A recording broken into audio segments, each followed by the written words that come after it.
서울중앙지검 부장검사 33명이 단체로 검찰 내부망에 입장문을 올렸습니다. 탄핵은 직무상 중대한 헌법, 법률 위반이 있을 때 극히 예외적으로 이뤄져야 하는데 특정 사건의 처분이 파면을 정당화할 정도로 중대하다고 보기 어렵다고 주장했습니다. 더불어민주당이 김건희 여사의 주가 조작 의혹을 무혐의 처분한 수사라인을 직무유기라며 탄핵소추하려 하자 사유가 안 된다며 반발한 겁니다. 이들은 법치주의를 형해화시키는 위헌, 위법적 시도로 형사사법체계에 공백이 발생할 거라고도 주장했습니다. 민주당은 어느 부처 외청 공무원들이 국회를 향해 입장문을 내고 반발하냐며 검사의 특권의식이라고 일축했습니다. 누가 우리를 건드려? 이런 생각으로 하는데 그런 결기 가지고 김건희 여사나 똑같이 지금 정권에 살아있는 권력 수사하면 똑바로 한번 해보십시오. 검사들의 집단 성명이 정치적 중립 위반은 아닌지 감사를 요구하는 방안을 검토하며 예정대로 다음 달 초 탄핵소추안도 처리할 계획입니다. 나아가 야권은 다른 검사 2명에 대해서도 다음 달 11일 탄핵 청문회를 열기로 했습니다. 지난 2011년 한명숙 전 총리 재판에서 재소자들에게 허위 진술을 강요한 의혹이 불거진 어미준 검사, 윤석열 대통령 명예훼손 사건을 수사하며 위법한 압수수색을 했다는 지적이 제기된 강백신 검사가 대상입니다. 검사들의 불법 행위, 아무도 수사하지 않고 처벌받지 않는 여당은 이재명 대표가 연루된 대장동 백현동 의혹을 수사한 검사들을 골라 보복성 망신 주기 하는 거라고 비판했습니다. 이재명 대표에 대해서 수사를 해서 밉다, 탄핵 소추하겠다는 거 아닙니까? 이제껏 야권이 탄핵 소추한 검사는 3명인데 헌법재판소는 현재 2건을 기각했습니다. 여당과 검찰의 반발에도 불구하고 민주당은 연내에 현재 추진 중인 검사의 탄핵 소추를 모두 끝내겠다며 계속된 공세를 예고하고 있습니다. MBC 뉴스 김정우입니다. 검찰이 김건희 여사를 불기소하면서 거짓 브리핑을 한 것으로 드러나 파문이 커지는 가운데 현직 부장검사가 참담한 마음으로 검찰에 장례를 준비한다며 직격탄을 날렸습니다.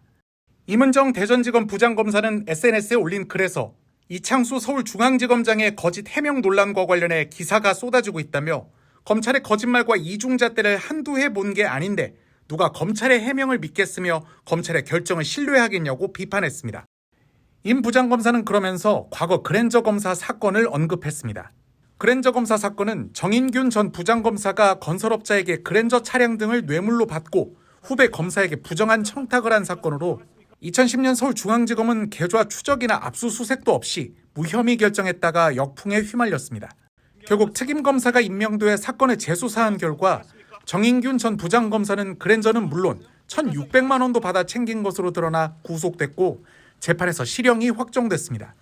임 검사는 당시 해당 사건을 무혐의 처분했던 선배 검사가 억울함을 호소한 점을 상기시키며 법과 원칙에 따라 최선을 다했지만 증거가 없었다는 선배의 변명을 순진하게 믿은 어리석음을 한동안 자책했다고 회고했습니다. 임 검사는 이어 피의자 소환 조사도 하지 못한 검찰이라 시민들이 엄정한 수사 결과를 기대하지도 않았겠지만 그럼에도 검찰에 대한 일말의 기대를 접지 못한 시민들의 분노가 들끓고 있다며 이창수 검사장을 비롯한 검사들의 검찰의 선택이고 업보이니 그 결과를 감당하라고 말했습니다. 그러면서 본인은 참담한 마음으로 검찰의 장례를 준비한다고 글을 맺었습니다. 앞서 검찰은 김건희 여사를 불기소하면서 김 여사에 대한 압수수색 영장을 청구하지도 않고 기각된 것처럼 밝혔다가 거짓 브리핑 논란에 휩싸였습니다. 서울중앙지검이 검찰총장에게 사전 보고도 없이 윤석열 대통령 부인 김건희 여사를 대통령실이 지정한 제3의 장소에서 비공개로 조사한 배경에는 김 여사 측의 강력한 요구가 있었던 것으로 알려졌습니다.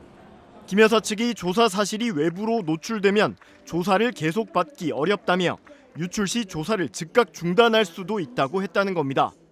김 여사 측은 중앙지검에서 미리 총장에게 보고했다가 성역 없는 수사를 공언해온 이 총장이 부당한 지시를 내리거나 부적절 조치를 한다면 조사를 안 받으려 했다고 말했습니다.